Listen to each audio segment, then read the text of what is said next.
I just got back and I'm gonna open this window thingy here. I'm literally in my workout clothes. Hold on a second. Okay, that's better. Now hold on, because I'm gonna grab my coffee real quick. Hold on. Promise. Hold on. All right, I'm back.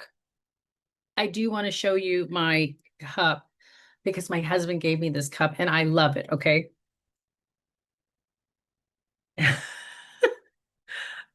You, you're my better half. Better half. Get it? I love it. Okay, I have a thing for coffee cups and magnets. Now, we live in a very small place right now, okay, my husband and I. If I had more room, I would have more coffee cups. But I control myself and I like cups that either say something cute or yeah. So anyways, okay, I digress. I think I might need a little more light. Hold on. Ooh, that's a lot of light. Hold on a second. Feel like I'm really dark. Okay, it's better. All right. If you have stayed this long, thank you for your patience, okay? So today I basically wrote down these prompts, like what could I talk about? This is a Dear Life series. And if you don't know me, my name's Venice. I work with women for a living. I have been in like the personal development world for over 20 years. I have a crazy life background, which we'll get to that on a different cup of coffee day, okay? And I am a living witness or example of what can happen when we commit to two things. One is um, having a say. Like there's this word called agency, and that's where, in the face of everything that's happened in life, there's always a place that I can stand and have a say. Before I learned this huge lesson, which I'm now 53, I know I don't look it. I was a teen mom. Part of my crazy background was I was pregnant when I was 16. My son is now 36 and he is married and has three children. He's married to this wonderful, I love my daughter-in-law. Okay. I have three children. So I will get into that at another time, but I learned a huge life principle at 30. And that was I have a say. Before 30, I lived as a victim. I was a victim to my, la la la, a victim to what happened, a victim to everything. Okay. So I'm a witness, a living example of like what is possible when someone chooses to stand in a place of agency. Like I really have a say. And the second thing is I'm a living witness of someone who does the work. I hadn't really realized this till actually I'm in this whole midlife moment for myself, right? So what I'm going to share with you really comes from the wisdom of living life. I also have an enormous amount of training in people and all that. Okay. A lot. Like I probably have like a PhD level of work, training, and body of work. Okay. But I don't have a PhD, by the way. I do have a university degree. But so I had not really given myself much credit for that. For 20 plus years, I have been building this muscle of what I call do the work. And do the work is really simple. It's, standing inside of a commitment, take action and be consistent until you get the results you want. Okay. So I've been doing the work for a long time. I call it that, that's just the Venice word for it. Okay. But my point is, it's like, why am I talking about this? Well, because I created this, like, kind of, I call it my Dear Life prompts, like what I want to talk about today. And there's a lot of things I want to talk about, but I'm pacing myself. And let me take off my things here. Um, I'm doing these recordings right after my morning walk because honestly, I'm busy. And I've been wanting to do this for a while, but I had been getting stuck on having it perfect and having the right time. And I just got to this point, literally just from when I'm recording this, like a few days ago. It's like, no, just fit it into your life, Venice. And this fits into my life. So when I do my walks, when I come back, I'm gonna go use the restroom, put my phone down, put my keys away, grab my coffee, and I'm gonna meet with you. And I just want you to know I'm really looking forward to our conversations.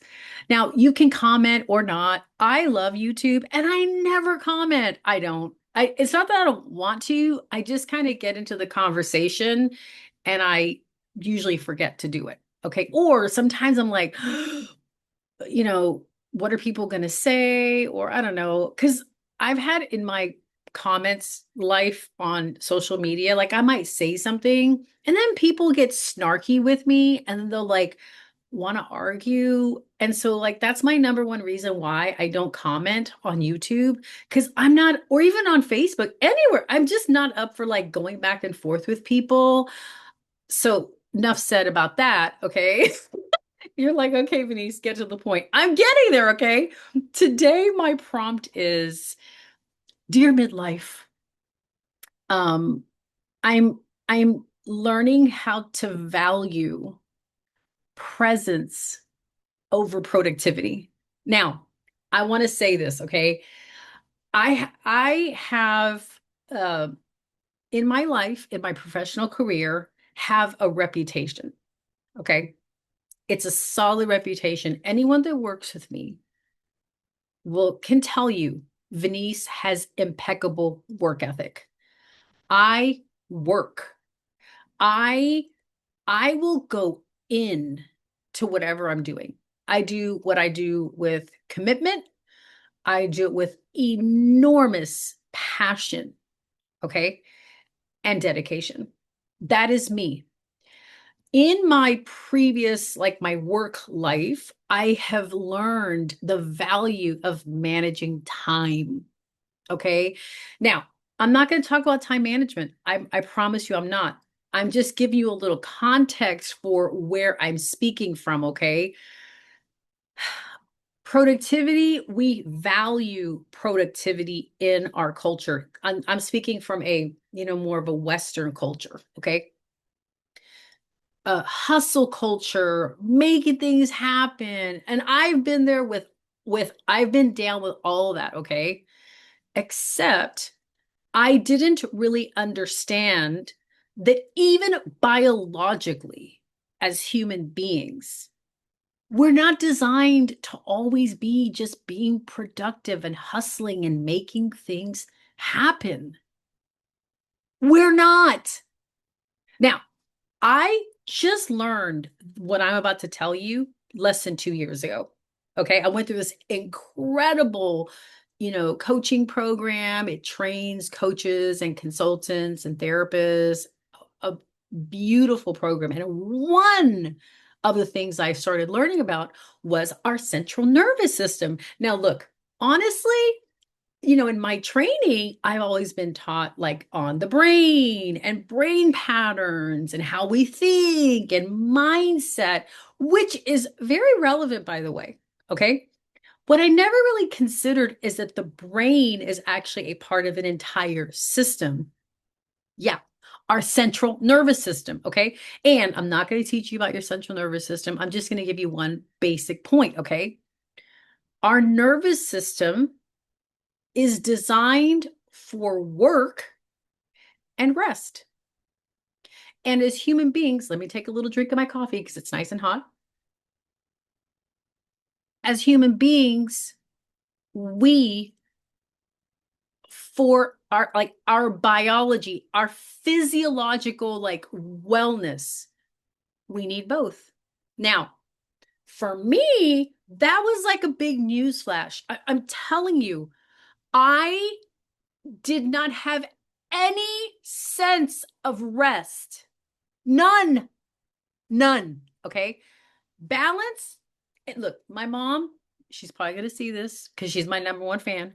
And she'll be like, I can testify. My daughter had no sense of boundaries. And my mom and even my dad would try to tell me, Denise, you work too much. I love how you are so committed. You do such really great work. But mija, we're Puerto Rican. It's a little too much. And I could not hear her.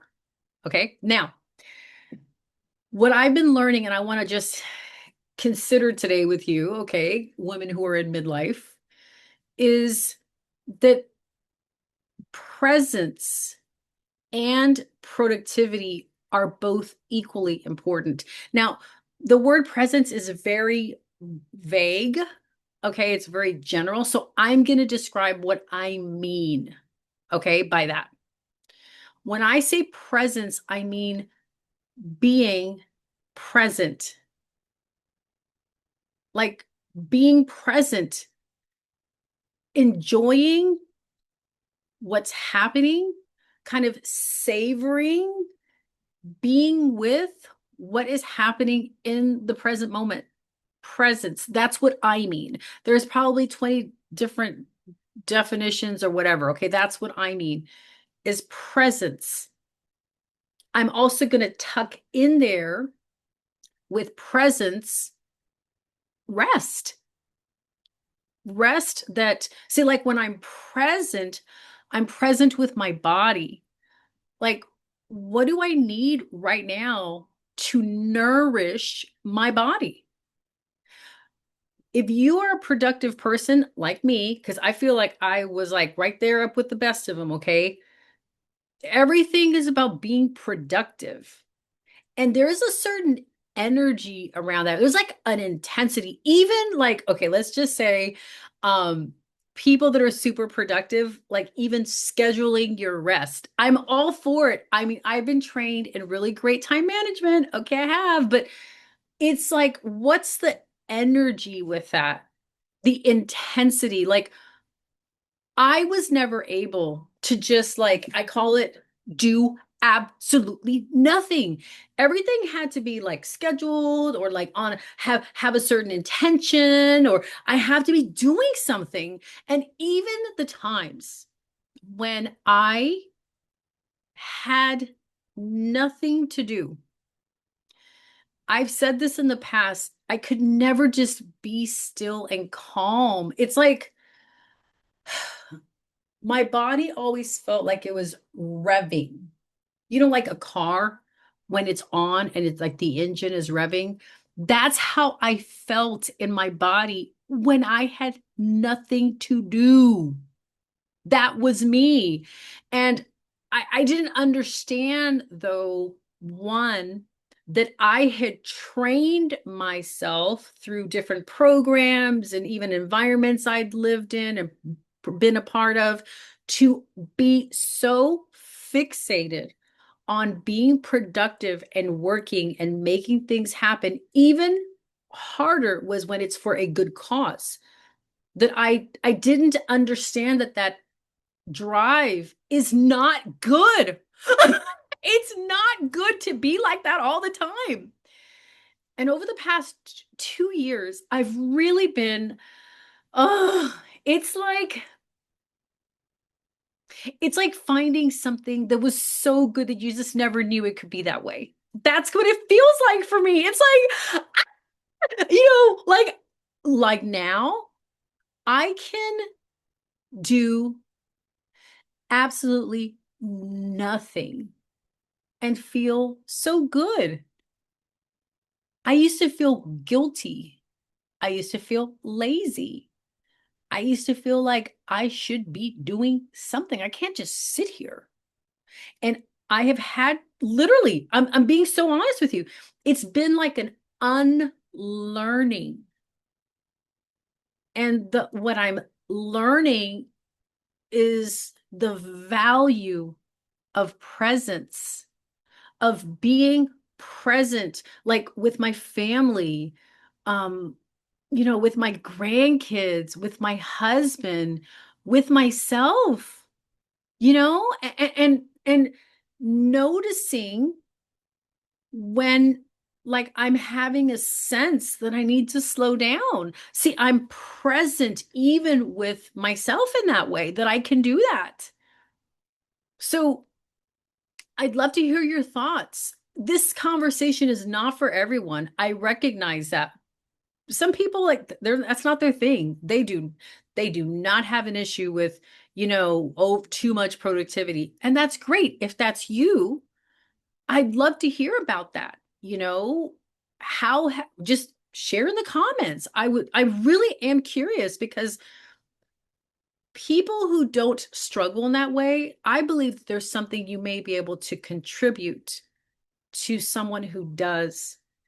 It's like being in a straitjacket and you can't get out. It's really hard to unlearn productivity where it's too much. It's too much. And in my midlife journey, I didn't even realize how delicious life could be with presence, being present, honoring. And look, some of the people I work with, they have families, right? My kids are grown, but some of my clients, their kids are, teens, elementary, middle school. And I hear like, I can't do that. And I just want to like push back on that. If you are maybe in your 40s and you started your family late, consider there's a way. If you think you can't do something, you won't be able to. And that's what I confronted. I confronted how much, now this is a part of my mindset. I literally believed I can't slow down. And then I used to be a victim about it. Like, oh, well, everybody else gets to have what they want and slow down, but I don't. This was an area of my life it was so big, but it didn't feel like even bad or negative because I was doing such great, meaningful work. I was making things happen and has been admired for that for many, many years. It makes it even harder to not see. The tell for me was my body. I have had various sicknesses physically that were unexplainable. I won't even get into that today. I want to say this real quick thing, okay? Consider we can have both.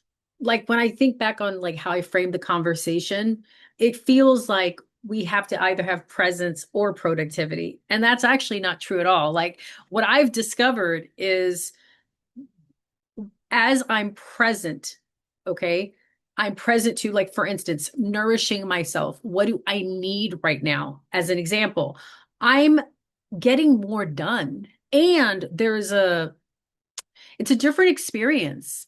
Like that intensity is very stressful. It's like I'm able to be productive and get things done with a greater sense of calm. Okay. The second thing I want to say is that when I say being present and savoring life, I don't mean you're not going to have any problems. There is power in being present, even in the face of enormous adversity and challenges, versus dismissing, trying to, work harder, like pummel through it. That my whole thing was like, I'm just going to plow through everything. And it really didn't work. So I'm not also talking about being present means your life is great. No, I have discovered the more I can allow what is happening, like be with it. And when I say allow, it doesn't mean I'm agreeing with challenges. It means I'm going to be as open-hearted, courageous, and even curious. Like this problem is happening in my life. What can I learn from it? Where maybe am I part of the reason why this is happening? Maybe there's an area I need to grow, or I have like a pattern that just doesn't work anymore. And it's an opportunity for me to unlearn an old pattern and learn a new one. So I just really feel like to have this conversation be like, I'm adding that. Okay, I'm going to leave you for now. It was great to see you, and I'll see you next time. I'd love to hear your thoughts, so leave a comment. Bye.